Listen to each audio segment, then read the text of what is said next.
This is the garden question and answer video that I do every Sunday. Try to do it every Sunday anyway. You can ask gardening questions down in the comments section below this video, and that's where we pick from each week. There are always a ton of questions, great questions asked, and without you, there is no subscriber garden question and answer video. So thank you very much for participating. I really do appreciate that. And I think we've got probably a full another video's worth of questions we have written down. So at some point there'll be an extra one.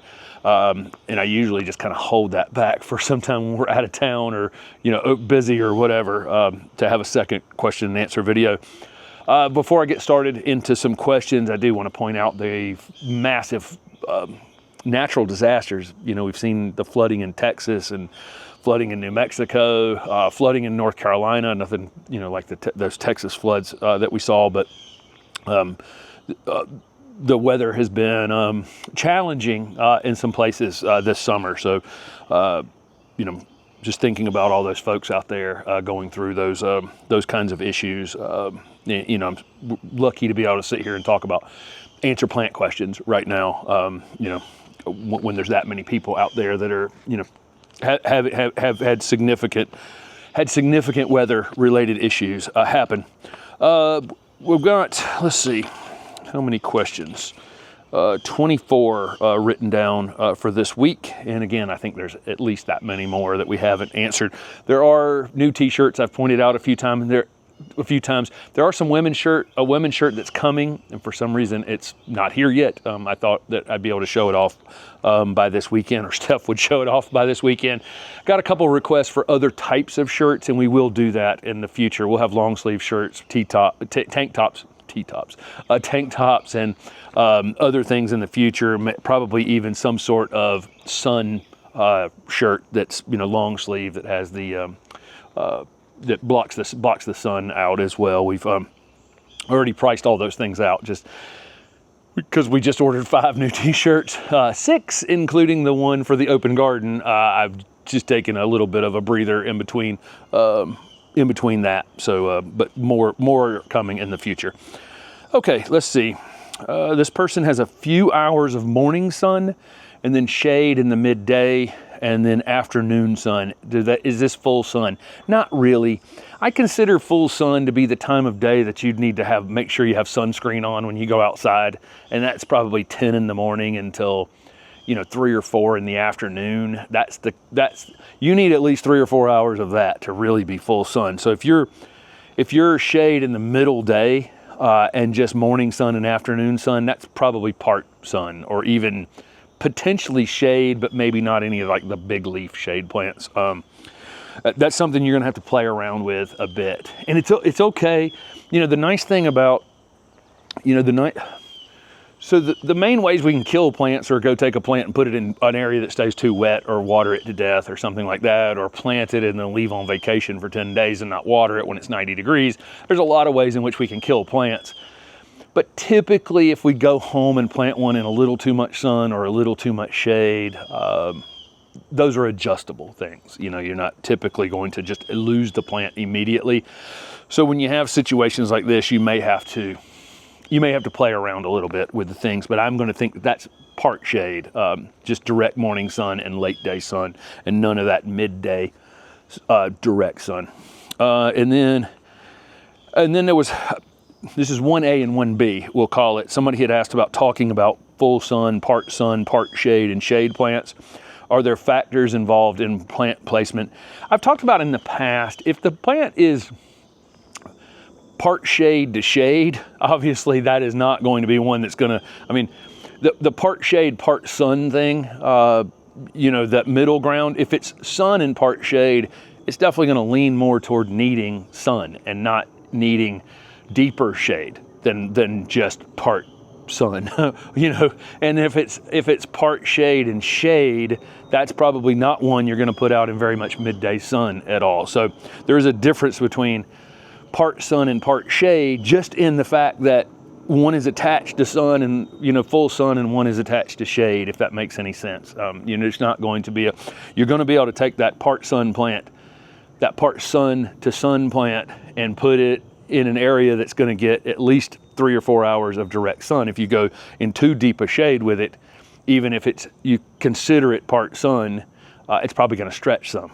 You know, if one of the things is sun on the tag, if you go too deep a shade, it's going to stretch. And then if you put something that says part shade or shade, you know, in an area that's, you know, in the 3 or 4 hours of direct sun, which is still part sun, it's probably going to burn. Or potentially going to burn. So the fact that it's attached to full sun or attached to shade probably matters in how much part sun or part shade you're putting it in.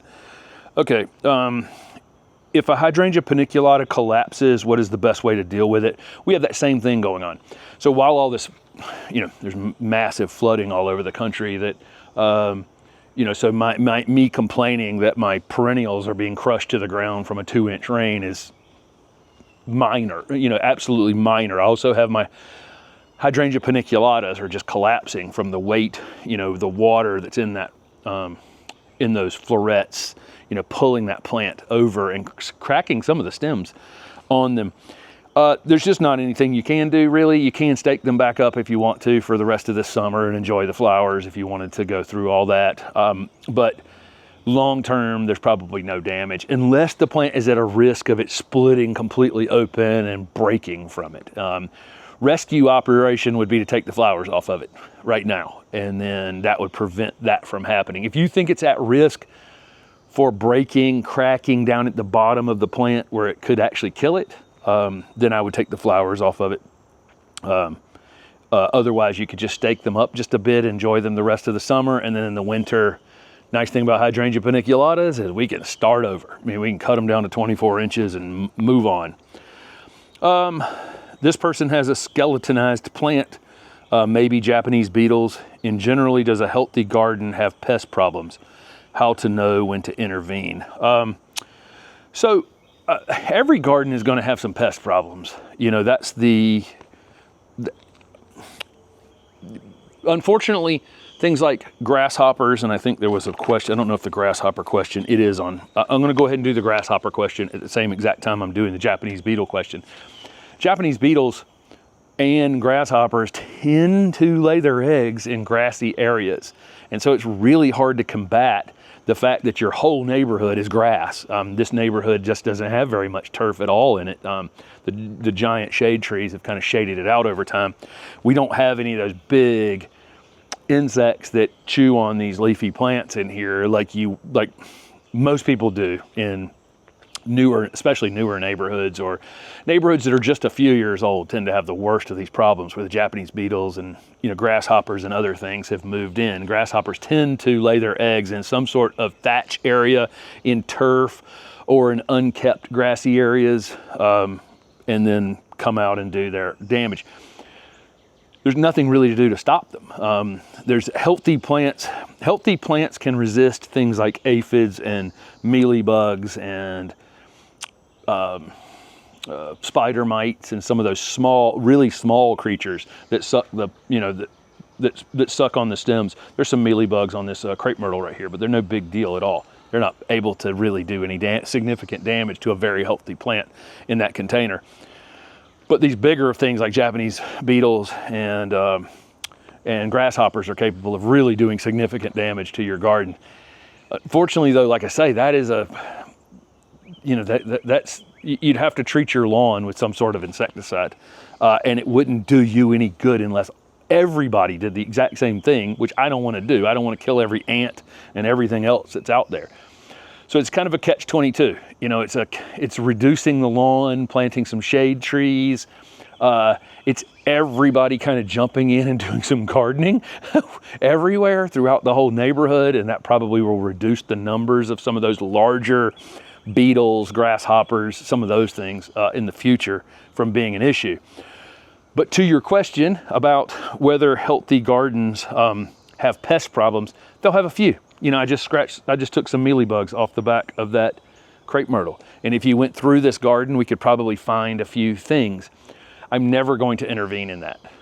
If something is getting a pest problem to the point where I would be wanting to break out the insecticide or a fungicide, that plant is gone.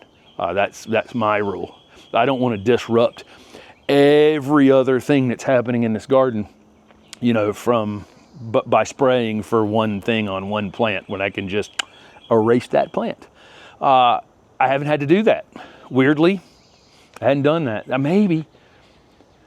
I'm saying that, and there's probably one example of something that I've gotten rid of since we did this garden. But if something's getting spider mites badly, I'm just going to assume there's under some sort of stress, inferior plant breeding, all kinds of things can lead to things being spider mites being issues on plants. Part of this is a patience game.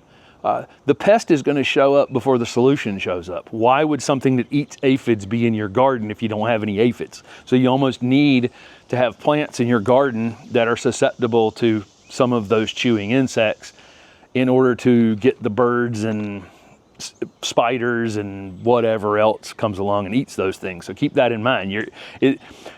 The problem is always going to be ahead of the solution. But if you spray the problem, you'll never find the solution. So that's my strategy. I just not going to spray anything. If this comes down to whether or not I'm going to hose this place down in chemicals all the time, then I'm probably going to find a different hobby. That's probably what I'm going to do. The fact that we have 400 species in this garden is helping. I have cover for the bad guys and I have cover for the good guys, and they're battling it out. And I think anybody that came to this open garden, if you searched for a problem, you could probably find it, but there are very few out here. And it's really creating a healthy garden, having healthy soil, making sure that the plants are getting what they need when they need it. Most of that is literally done through mulch. I'm not doing something extra that you guys aren't seeing. And we're fertilizing once a year with an organic fertilizer, barely. And that's all we're doing out here. And then we have so many different plants that we offer the opportunity for lots of things to be out here to come in and basically have a battle royale, so nothing gets out of balance out here. Also, one of the main things there is not trying to solve an issue that you have with one variety of something. So not putting in one type of screening plant or one type of foundation plant or one type of something. Those are invitations for problems. Let's see.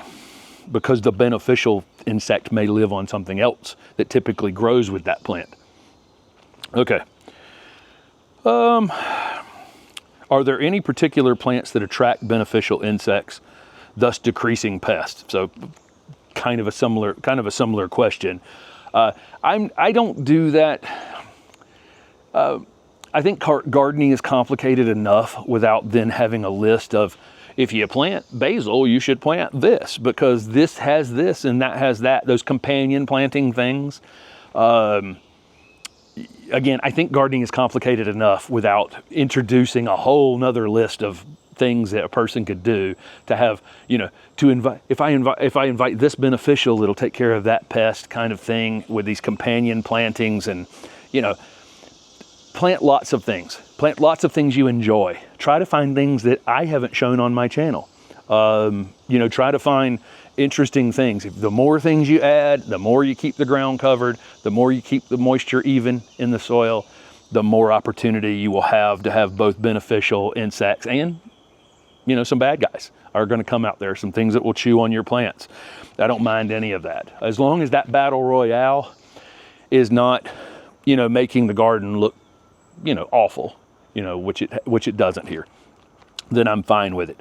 But I don't go down that road of, this plant will bring in this and this plant will bring in that. I see all those videos and I could probably get 4 million views on a video if I was doing those types of videos, because I see that that's the kind of views that they have, if you use this for that and this for, it's like, it's overly complicated without all that.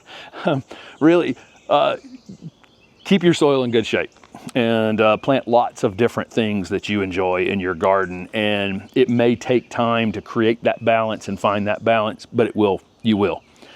Are Clethra and Veronica related? So no, they do. The flowers do look kind of similar. I got a Veronica back here. Oop.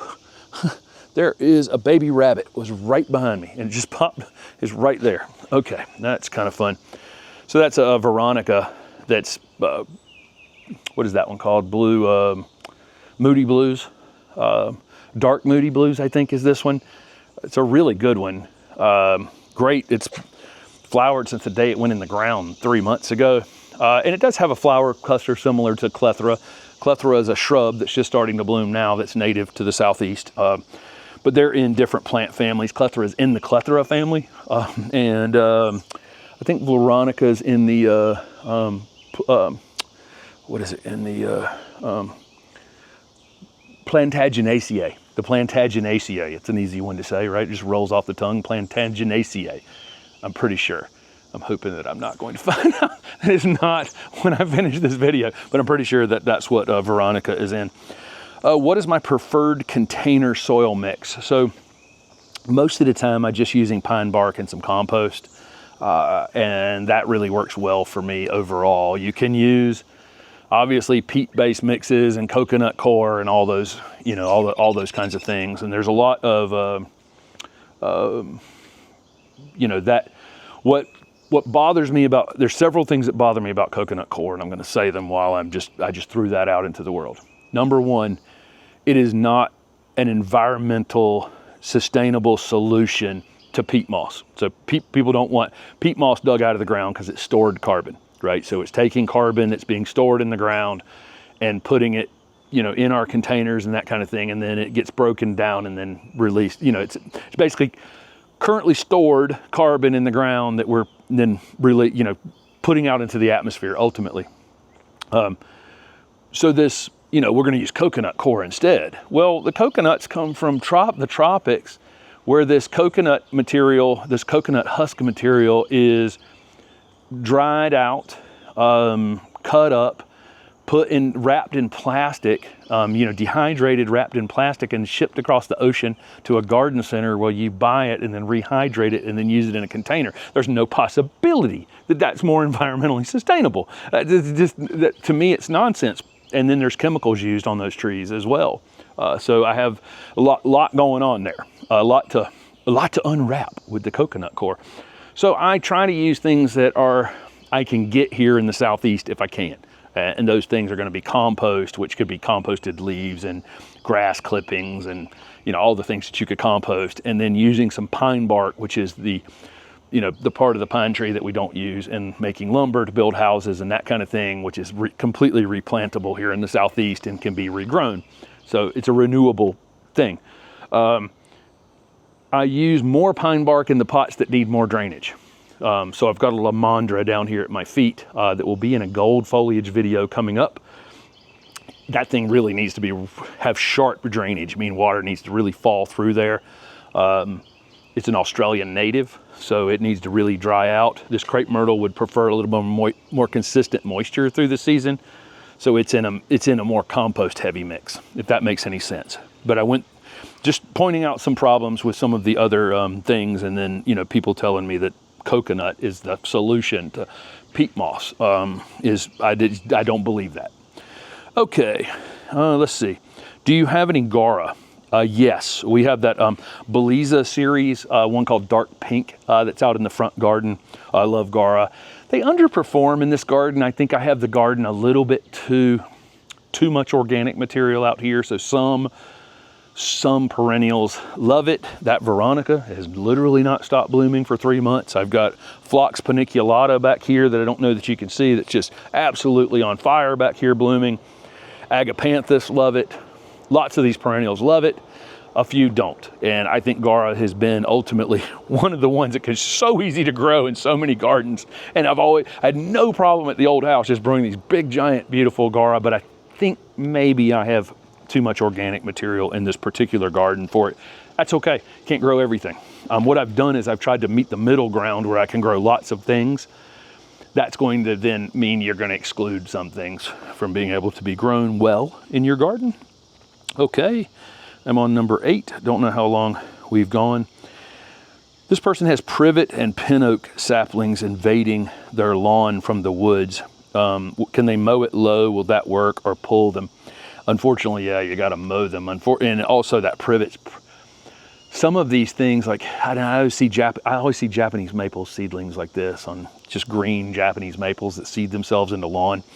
It can take a few mowings before those things actually die. This is an unfortunate one for it may take more than 1 or 2 mowings to kill them. The pin oak's probably more likely to die than the privet. The privet is like, oh, thank you for the free pruning.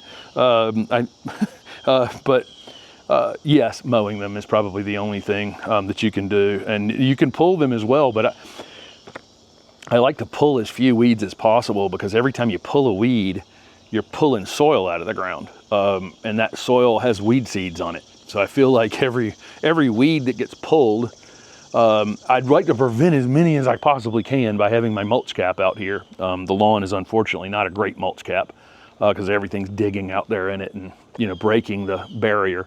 Every time you mow it, you're probably breaking the barrier, you know, walking on it and that kind of thing.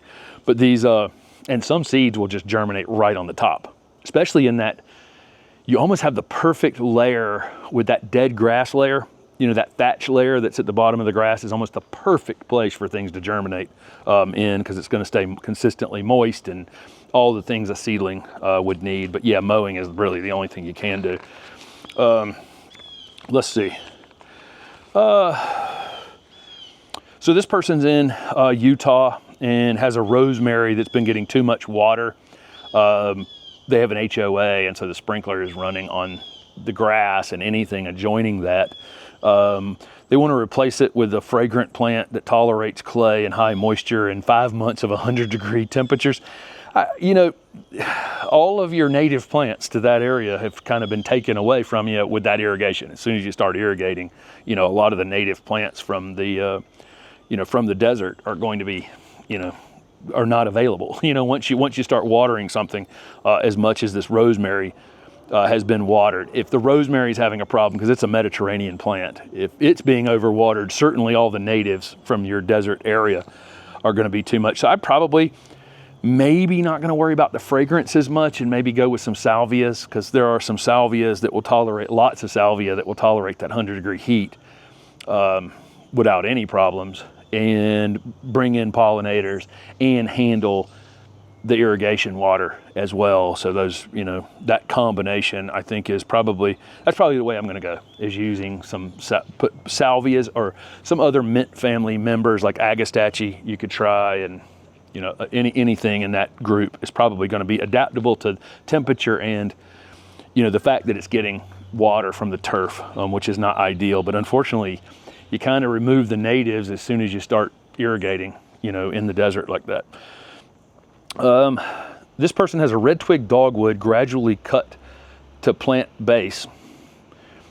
Branches spread around. Okay, so they have a otherwise vigorous red twig dogwood, and some of the branches got cut off to the base. What could that be? Any ideas what that could be? You could have voles. So I've had, you know, speaking of that Phlox paniculata, I had voles at my old house, and those phlox would get about that perfect blooming, and then all of a sudden they disappear under the ground. Shoop, shoop, one after another. So voles can come up and cut the bases on things like that, be chewy like that. Sometimes squirrels can be chewy like that on bark. Obviously deer can come along and cut things off at the base too, but something like a red twig dogwood that's got some caliper to it like that, you know, if you've got branches laying over on the ground, something chewed it. In all likelihood. What is the maple in the pot? So I have a red Panda Japanese maple that was in the container when the camera was that direction the other day. Red Panda is one of the newer ones. It's not inexpensive, and that plant's only like this tall, but it's a really nice Japanese maple though, for sure. But it's going to take a few years for that thing to have any size on it. We put it in a container for now so it doesn't get stepped on in the garden somewhere. Let's see. Can I summer prune my hedges? Wax myrtles need attention. Yeah, you know, those really tough leafy evergreen things like that. You know, hollies, although you'd lose the berries on them if you cared about that. Osmanthus, Loropetalum, Clethra, wax myrtles, all of those large growing leafy evergreens, you can absolutely prune them in the summer. Keep in mind, when you uncover foliage that's not covered currently, you know, that the sun is probably going to burn the layer underneath. So be prepared for cutting them and then having them burn a little bit. But they should flush right back out of that without any problem. Is it ideal time to prune? No, but millions of people do and get away with it without any problem. Okay. So this person has a Thuja occidentalis in full sun, 7B, Long Island. Heat and humidity tolerant, question mark. They read that occidentalis is more tolerant than plicata. So Thuja occidentalis is the eastern Arborvitae that's native north of Pennsylvania. So I always have to point that out. These things get sold all the way to the Gulf Coast. People wonder why every third one dies in their gardens. North of Pennsylvania is where that thing's native, up into Canada. Definitely the eastern part of Canada is more humid, you know, overall. So they probably are more humidity tolerant. So if you're on the East Coast, they probably are. Thuja plicata is the western Arborvitae. It's like native along the coastal area of Oregon, Washington, and then up into Canada, with I think some disjunct groupings being over in Idaho as well. And same thing with Thuja occidentalis in the east, in the highest mountains in Appalachia. So in North Carolina, in the absolute, and Virginia, in the highest mountains, Thuja occidentalis. So Emerald Arborvitae is a Thuja occidentalis. So I think if you're growing them in the east and you're concerned about heat and humidity, the closest native to you is Thuja occidentalis. It's a little north of there even. You're even a little bit hot for them, but you'll be better off than we are here in Raleigh, where I could go through this neighborhood and we could count the dead Emerald Arborvitaes right now. Saw 3 on a walking tour that we did. That video may be up like Wednesday or something like that as you're watching this. Let's see. I answered the grasshopper invasion eating all the plants. I mean, the problem is you either have to spray, you know, for them, which I don't want to do because it's just disruptive to everything. The main thing is time needs to pass where trees in your neighborhood get bigger and blah, blah, blah. You know, we need less turf for some of these problems. Let's see. This person is a Pennsylvania landscaper. Okay, I think they came to the open garden. Their boss says no overhead water after planting because open stomata and it causes burning. And then they were saying, yet nurseries do it, they're confused. Yeah, I talked about in my how to deal with summer stress video that I come out here and just hose plants down. And it was my strategy at the nursery. Sometimes plants don't need water down at the base, they just can't get water up to the top of the plant fast enough, right? So you're dealing with a problem where the root system's not adequate for the top of the plant. You can't overcome that by watering the soil. And the way I overcome it is I'll hose the plant down just to cool everything off around it. When water evaporates, it cools the air around it. Evaporative cooling is what it's called. So I would, at the nursery, I'm looking at this palm, and I would just hose this thing down. The palm doesn't need it, but everything under here, I just hose it all down. On those 300-degree days, that's what I came out and did. I just came out here with a water hose and I just wet the leaves on things. Caused no problems whatsoever. It's my exact same strategy I used at the nursery, because maybe we watered the night before or watered that morning, and the pots had water in them, but the plants are wilting in the containers because we've got the black fabric, the black pots, which are advantageous in the spring to get the plant growing earlier and advantageous in the fall to keep it growing longer, right? To keep the whole place warm. It's not advantageous when it's 100 degrees outside to have everything in black, black colored, absorbing all that heat. So we just turn the water on for like 2 minutes. We just come up, get the water running for about 2 minutes. We're not actually putting water in the containers. We're putting water across the top of the plants and on the fabric. And that evaporation will cool the whole thing off and just allows just a minute for that plant to catch up, for it to be able to get that water out of that container and up into the top of the plant and just put it back in balance before it gets damaged. There's a lot of this, there's always been this thing with, that the water droplets are going to be like magnifying glasses and they're going to burn holes through the leaves. I guess there are some like plants that you would find out in the West that have very hairy, have some sort of hair on the leaves. And that kind of textured leaf that protects that plant and holds moisture in that plant.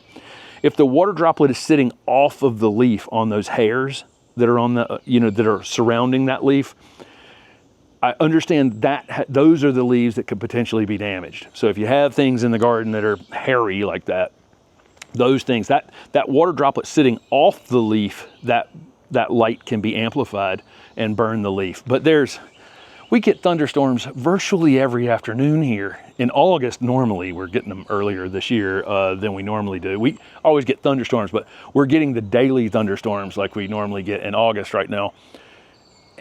The sun's on these things. Heck, sometimes the sun is out while they're being rained on. It doesn't hurt them.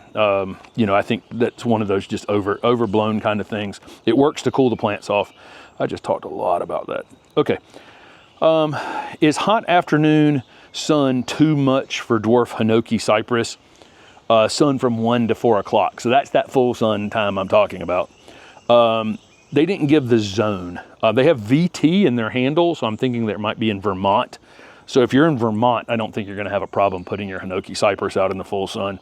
And by the time you get down here to zone 8, they either need to be in a little afternoon shade or at least have their roots shaded so they don't cook. But no, you won't have any problem in Vermont with that.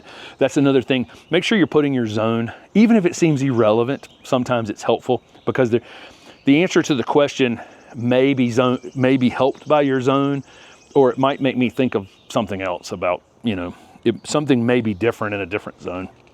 Okay. So in plant propagation method, we showed with the V cut in the pot. So I put up a propagation video maybe a week and a half ago since this video will have gone up, where I just take containers and lay limbs over in the containers and do it's an air layering technique. There's lots of different air layering techniques. What do I do in the winter? I just leave them. The pots sit there the whole winter. They have no problems. The plant roots into that, and then we cut them free in the spring after we know that they're rooted into pots well. If a cutting loses its leaves, is there any chance it will still root? There's some chance, but not a lot of chance. So I'm going to start, you're still in the sweet spot time of year where you can go and get additional cuttings. So if you've got cuttings that have lost their leaves, I'm probably not going to wait around for that. You know, as a nurseryman for all these years, I think that it's possible, but unlikely. You know, there's things like spirea that could probably lose every leaf and still root. There are some tough things that may, but for the most part, I'm going to go get more cuttings right now because it's still plenty of time to get them done. Anything they can do to moderate cutting loss, that's all about, you know, using water, just like I talked about spraying these plants down and use evaporative cooling. Using mist is the best way to keep your cuttings moisture on the leaves while you're waiting for them to root, and also the evaporative cooling, keeping them cool while you're waiting for them to root. Number 19, thinking about 6 to 8 inch wood chip paths along flower beds. Thoughts? Yes, that's what I do. If you go to, a lot of people took advantage and went to Juniper Level Botanic Garden on the open garden weekend. It will be open next year as well for the open garden. I'm going to be putting those tickets up not that long from now because there'll be tickets to an event at the J.C. Ralston Arboretum for where me, Mark Wethington, a couple other people at the Ralston are going to be doing a tour on Thursday evening of the Ralston or some sort of event around that. We'll figure that out. All the proceeds are going to go to that. Juniper Level will be open on Friday, so you can go tour there and buy plants if you want to. If you were going to order something from them, you can go there and pick them up without paying the shipping. And then, of course, this garden will be open Friday night, Saturday morning, and Saturday afternoon, 3 different time slots. I'll put that up soon enough. But if you go to Juniper Level, that's how the paths are there. That's how the paths are here. It's what I've done for a long time. I like to use this natural material in these paths because it keeps moisture in the paths, and it's available moisture for all the things growing along the edges of the paths in this garden. Everything looks super fresh along these garden paths because there's a reservoir of water in the walking path. We had all those people here for the open garden walking on these paths, and they don't look any worse for wear. It's amazing. Highly recommend using wood chip for your paths. The dogs can walk on it, easy peasy. How do we mulch our vegetable garden? What materials do we use? So I'll use wood chips over there as well. What I do is I plant the vegetables in whatever rows they're going to get planted in, or however design I'm going to plant them in. And then in between those spaces, I use wood chips to prevent some weeds from happening. And what happens is I can walk in there on those wood chip paths and it doesn't compact the soil too much below my feet. It prevents some of that compaction. And then those wood chips are breaking down in that space. So I'm also feeding the soil at the same time. But I like, again, another thing I'd like to use wood chips for in the garden. I do not mulch the vegetable plants. I mulch in between the rows. Okay, so there's no mulch up on the tomato plants at all. So we do have more weeds over there because there's more just exposed compost. Let's see. This person got a new seed rack and they want to practice. Can they start some perennials, or is it too late to get them established and return next year, or are annuals better? There's probably some perennials you could definitely do from seed right now and overwinter them. But I would probably start with some annuals, maybe even, they're in the Charlotte area. So you have the, was it Charlotte? Yeah, Charlotte. You're in the Charlotte area, you can put in fall vegetables. You would direct seed carrots and radishes and things that grow underground, but you can start your seeds on your seed rack for all the lettuce and any of the leafy greens. And we would normally do that. Probably August 15th would be the time to start those. In the meantime, you could start some zinnias, marigolds, you could carry right through fall. If you want to do some flowering things, but heck, you're only about 4 weeks away from being able to plant a fall vegetable garden if you wanted to. Or you can grow those leafy greens in pots. I've shown lettuce bowls before on the channel where we're growing. If you look at any video we have on the channel for growing lettuce, we grow some in the ground over there, and then we grow some in bowls as well. But lettuce is super easy and rewarding and easy to start on that light rack. Let's see. So this person has a Carolina Sweetheart Redbud.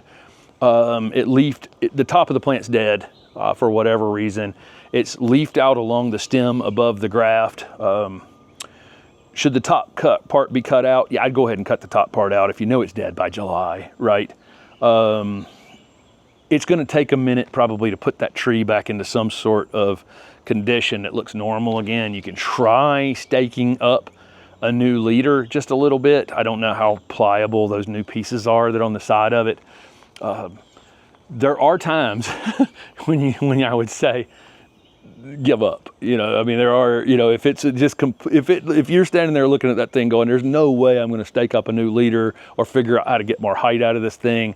It may not be a plant worth trying, but I would try, if you could, to bend up one of those, to stake up one of those branches, or wait till next spring when you get another piece that may be easier to bend up, and try to get some height back out of it. It'll need to, to stake it up in the future. And then eventually you can cut those side branches off the side once you establish a new leader and new branches up at the top. Okay, lots of words today. Can any shrub be tree formed? Do we have videos for it? Yes, we've tree formed at Hydrangea paniculata back there. We've tree formed Indian hawthorn, tree formed viburnum macrocephalum. There are videos on the channel for all of this. Viburnum up front, Shasta viburnum, various trees that we've bought over time that needed, like this person's Carolina Sweetheart Redbud that had weird branching down at the bottom. We've turned into better trees. So lots of things have been tree formed on this channel, and virtually anything can be. I will say that sometimes suckering plants are not the best candidates for it, because by the time you get it tree formed and up and growing, all the pruning and work you've been doing on it makes the bottom of the thing kind of colonize, and then it becomes a war, trying to keep that down. So bunch of multi-trunk stuff, but some of the multi-trunk things are harder to maintain in the future as tree forms. But most things tree form themselves anyway. They get big enough, they shade the bottom out, and they start to thin near the base anyway. Okay, last question for this week. Again, thank you guys. You can ask questions down in the comment section below the video. All the new t-shirts are on the HortTube.com channel, or HortTube.com website. And the old t-shirts are all $5 off. If you're interested in any of the old designs for the t-shirts, there's a store link up at the top of the web page. That's where you'll find all of those things. Question 24, and the last one for this week. This person they have a fig producing fruit, but it's too wide at the base with spreading branches. Can they prune the lower branches? Absolutely. Fig tree. Neighbors got one over here that they've limbed way up over time. You almost have to. You know, the big problem is the fruit gets out of reach eventually. So there's probably, for me, I might turn it into a small tree form, but I don't want the thing to get 20 feet tall. He's got figs that are 20 feet off the ground over there. I don't know how I don't want to risk dying for a fig. I think there's a middle ground there where you're going to need to do some top pruning on it and some bottom pruning on it to make it look better. Turn it into a small ornamental tree, but another example of a shrub that absolutely works as a tree form, and most figs do end up as small trees. So there you go. Thank you guys so much for watching and participating, asking questions, and we'll be back next Sunday with another question and answer video. Thanks for watching.